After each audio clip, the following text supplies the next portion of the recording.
से मैं देख रहा था, क्योंकि मेरा आंखों में केवल एक ड्रीम था कि हम अपनी मम्मी को ठीक कर सकें। और दोस्तों प्रोग्राम खत्म हुआ तो जो कंपनी के डॉक्टर थे, डॉक्टर विनय श्रीवास्तव जी और नीलोफर अब्बासी थी, दो डॉक्टर उस समय हुआ करते थे, दोनों लोग से मैं मिला प्रोग्राम खत्म होने के बाद। तो उन लोगों ने बताया ऐसे ऐसे थेरेपी करो और ये सप्लीमेंट चलाओ। उस टाइम आता था सेल रेजुनेशन आता था, ओमेगा आता था और जिम्निमा आता था, ये सब कुछ 2-3 न्यूट्रिशन और प्लस थेरेपी बताया उन्होंने। अब मेरे पास फिर समस्या कि ना तो मेरे पास न्यूट्रिशन खरीदने के पैसे थे जिससे मैं अपनी मम्मी का इलाज कराऊं, और ना तो मशीनें खरीदने के पैसे थे।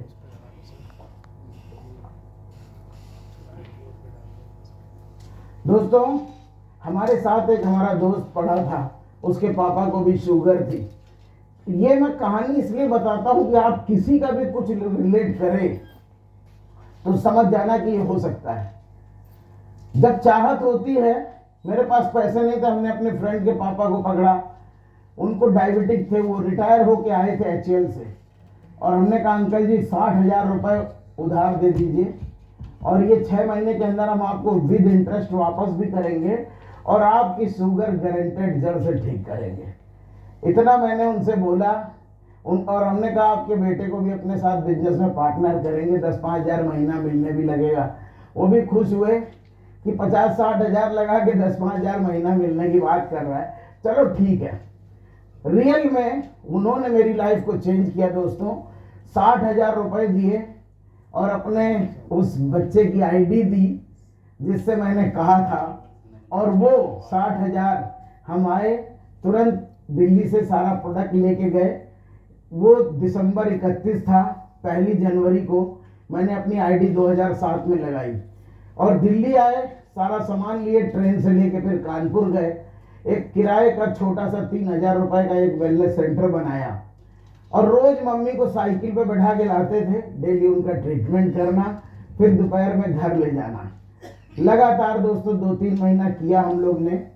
कुछ नए लोगों को भी हमने पर्चे पॉम्पलेट बांटे, सुबह पार्क में जाते थे, वहां पर्चे पॉम्पलेट बांटे, घर घर जाके हमने पर्चे पॉम्पलेट बांटे कि जिसको किसी भी तरह की कोई डिजीज है, कोई भी हेल्थ का चैलेंज है, आप आइए।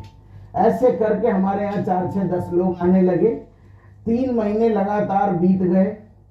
खैर मम्मी को काफी आराम, शारीरिक रूप से आराम मिला, लेकिन अंदर से मेरा विश्वास नहीं हो रहा था। मैंने कहा यार अपना हम इलाज तो कर रहे हैं, पता नहीं माँ है अंदर से क्या चल रहा हो, एक बार डॉक्टर को दिखा लेते हैं। फिर दोस्तों लगभग 4 महीने के बाद मैं फिर कार्डियोलॉजी कानपुर में लेके मम्मी को फिर वही 2 रुपए की पर्ची कटाई और लेके जब कार्डियोलॉजी में गए, उन्हीं डॉक्टर के डेट में गए, वो हमें बहुत डांटे कि पेशेंट मर जाएगा तब आप लोग के होता है, 4 महीना आपने बिता दिया।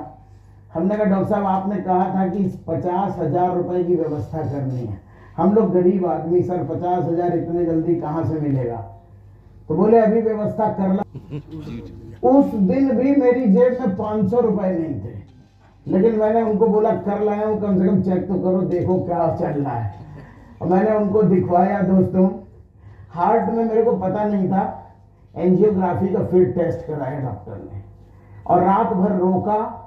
और सुबह जब OPD का टाइम आया तो डॉक्टर ने बोला, मैं ले जाके जब दिखाया उनको, तो जिस डॉक्टर ने 4 महीना पहले बोला था ऑपरेशन करना है दोस्त, उसी डॉक्टर ने 4 महीने के बाद बोला कि इनको बाईपास की अब कोई जरूरत नहीं है।